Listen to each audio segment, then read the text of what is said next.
Ici Radio Taïwan International. Tout de suite, Meg Wang vous propose l'émission Retour à la source.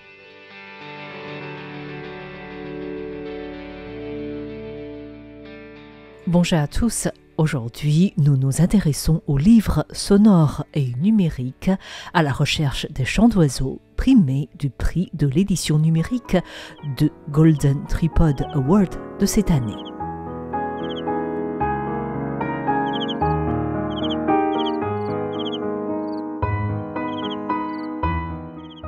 Aujourd'hui, de manière assez exceptionnelle, nous ne retournons pas à la source à travers une espèce d'animal, de plante ou à travers un projet environnemental ou un produit agricole.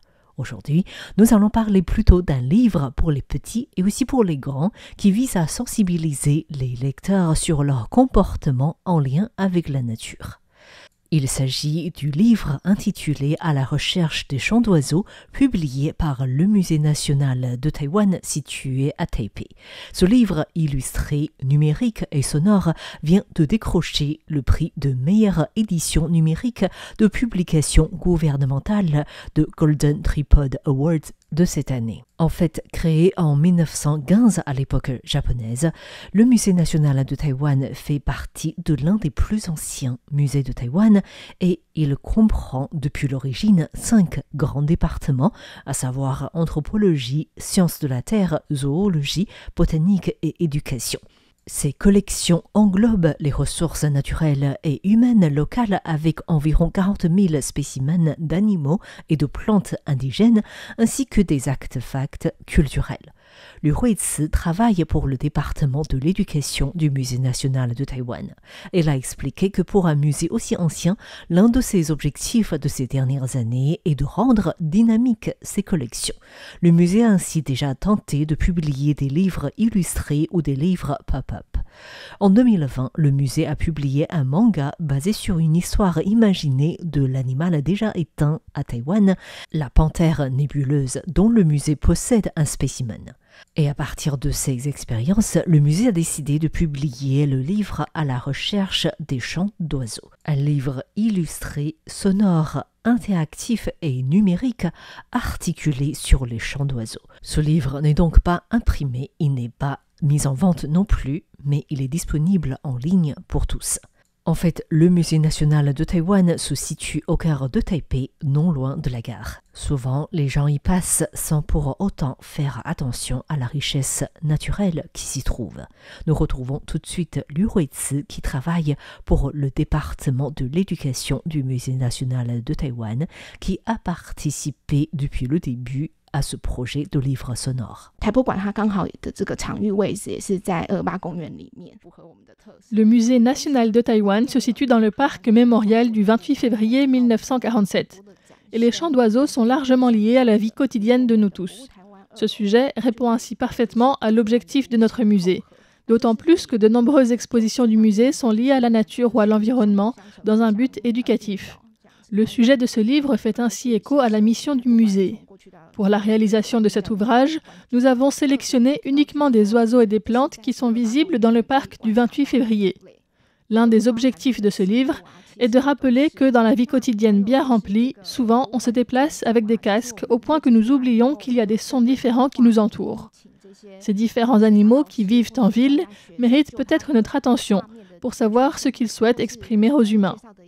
Et en prenant conscience de leur existence, nous pouvons aussi comprendre que leurs conditions de vie en ville ne sont pas si simples et comment ils peuvent cohabiter avec les humains. Et pour réaliser ce livre sonore illustré, le musée a choisi de travailler avec Sun Qing-song, un grand expert taïwanais spécialisé dans l'enregistrement des sons d'oiseaux. Ce dernier a ainsi fourni de nombreux chants d'oiseaux qui se trouvent dans le parc en question, mais également des explications et des conseils. Sun Qing-song a attiré notre attention sur le fait que les chants des oiseaux ont des sens différents. Des mêmes oiseaux vont avoir des chants différents pour faire la cour ou pour s'envoyer des avertissements.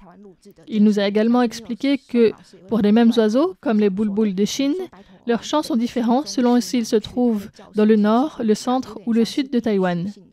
C'est comme une sorte de dialecte qui se crée dans une région donnée. Ainsi, dans ce livre, nous avons spécialement ajouté des chants pour démontrer leurs différences géographiques. L'histoire du livre à la recherche des chants d'oiseaux est basée sur celle de deux protagonistes, un gamin au nom de Alai et un spécimen, une squelette d'un éléphant d'Asie Apei collectionné au musée. Ces deux protagonistes se lancent dans une aventure sonore cœur du parc du 28 février 1947.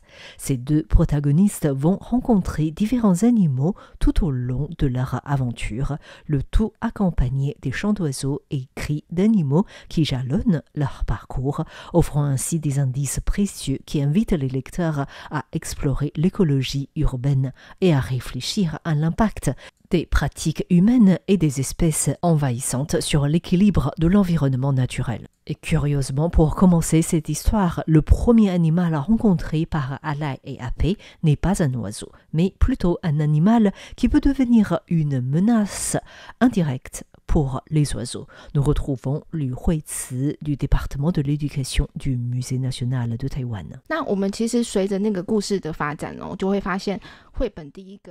En suivant l'histoire du livre, nous pouvons nous rendre compte que le premier sujet environnemental est lié à l'apparition des écureuils. Les écureuils à ventre rouge du parc du 28 février sont très attirés par la nourriture des humains. Ils s'approchent d'ailleurs volontairement des humains qui s'arrêtent près d'eux pour tenter d'avoir des choses à manger. Le problème est que la suralimentation donnée par les humains se traduit par la surpopulation des écureuils qui dépasse la charge naturelle du parc. L'une des conséquences est des dégâts d'écorçage des troncs d'arbres par les écureuils en surnombre. La mort des arbres se traduit par la suite par un déséquilibre du cadre naturel. Le protagoniste de notre livre tente ainsi de proposer des raisons pour lesquelles il est suivi par les écureuils et les solutions éventuelles ou les comportements à prendre par des humains. Notre livre vise également à inviter les lecteurs à réfléchir sur les possibilités de vivre en harmonie avec ces animaux. D'autant plus que selon les réglementations, il est interdit de donner à manger aux animaux dans les parcs publics. Pour traiter le sujet de l'écureuil, l'auteur du livre, Liao Shuyan, commence par préciser que le jour où Apei et Alai ont décidé de sortir des murs du musée, ils ont pris avec eux des biscuits qu'ils ont mangés dans le parc. Et curieusement, ils ont commencé à être poursuivis, entre guillemets, de très près par des écureuils. Et ces protagonistes finissent par se rendre compte de ce que demandent ces écureuils et arrêtent de manger dans le parc. En réalité, malheureusement, nourrir les écureuils n'est pas un problème propre au parc du 28 février à Taipei. C'est une situation plutôt générale dans la plupart des parcs à Taïwan où se trouvent des écureuils. Il n'est pas rare de voir des arbres blessés par des écureuils. Le livre propose ainsi une piste de réflexion sur les comportements humains vis-à-vis des écureuils. Et en poursuivant leur aventure, Alai et Apei vont rencontrer plusieurs espèces d'oiseaux envahissantes ou encore des oiseaux qui existent couramment en ville. Notre livre a choisi des stournes bronzées ou des merles bronzés de Panay et des pigeons pour traiter la question d'espèces envahissantes. Des pigeons que l'on voit aujourd'hui dans les villes taïwanaises sont liés à la grande pratique de course de pigeons. Des pigeons qui s'échappent s'adaptent tellement facilement au milieu urbain qu'ils se reproduisent facilement, en moyenne de 4 à 6 fois par an dans la nature, et deviennent une source menaçante pour les oiseaux endémiques. En plus, dans les lieux où se regroupent des pigeons, il y a aussi le risque de contamination mutuelle de maladies entre les espèces d'oiseaux. Par la suite, les maladies peuvent être transmises aux rapaces en ville, comme des autours huppés. Alai et Apei rencontrent par la suite des oiseaux, les barbus de Formose, que les Taïwanais appellent les oiseaux à 5 couleurs. À travers ces oiseaux grandement appréciés des Taïwanais pour leur chant et leurs couleurs, le livre vise à inviter les lecteurs à respecter la distance nécessaire entre les humains et des oiseaux sauvages pour ne pas les effrayer. Dans le livre, le protagoniste rencontre à la fin des oiseaux barbus de Formose qui ont des chants extrêmement jolis. Mais ici, l'accent est mis sur le fait que ces oiseaux sont en train de s'occuper de leurs petits et par conséquent, il convient de ne pas s'en approcher. Dans des parcs à Taïwan, il y a beaucoup de fans d'oiseaux ou des photographes qui aiment observer les oiseaux. Il faut les avertir de la nécessité de respecter une certaine distance pour ne pas créer de stress aux oiseaux qui nourrissent leurs petits. Le livre À la recherche des chants d'oiseaux, publié par le Musée national du Palais, a reçu donc le prix de meilleure édition publique de l'année. Le jury a notamment souligné qu'il s'agit des illustrations minutieusement documentées avec les guides audiovisuels interactifs pour les lecteurs et auditeurs, avec aussi l'intégration des sons de l'environnement et des animaux. Le jury a donc salué cette œuvre comme une expérience numérique immersive, captivante, d'une grande qualité. Et le livre est également conçu pour faciliter la lecture. Dans la plupart des cas, des livres imprimés qui proposent des sons à écouter s'effectuent par le scan des QR codes qui permet d'écouter des sons associés. L'intérêt d'avoir un livre numérique est qu'il est plus facile pour les lecteurs d'avoir tous les éléments à la fois sur un même support. La musique de fond est également composée pour illustrer l'histoire. Merci à tous d'avoir suivi Retour à la source, consacré aujourd'hui au livre sonore et numérique à la recherche des chants d'oiseaux, publié par le Musée national de Taïwan, qui vise à inviter les lecteurs à réfléchir sur leur comportement vis-à-vis des animaux. Merci de votre écoute, c'était Meg Wang pour RTI.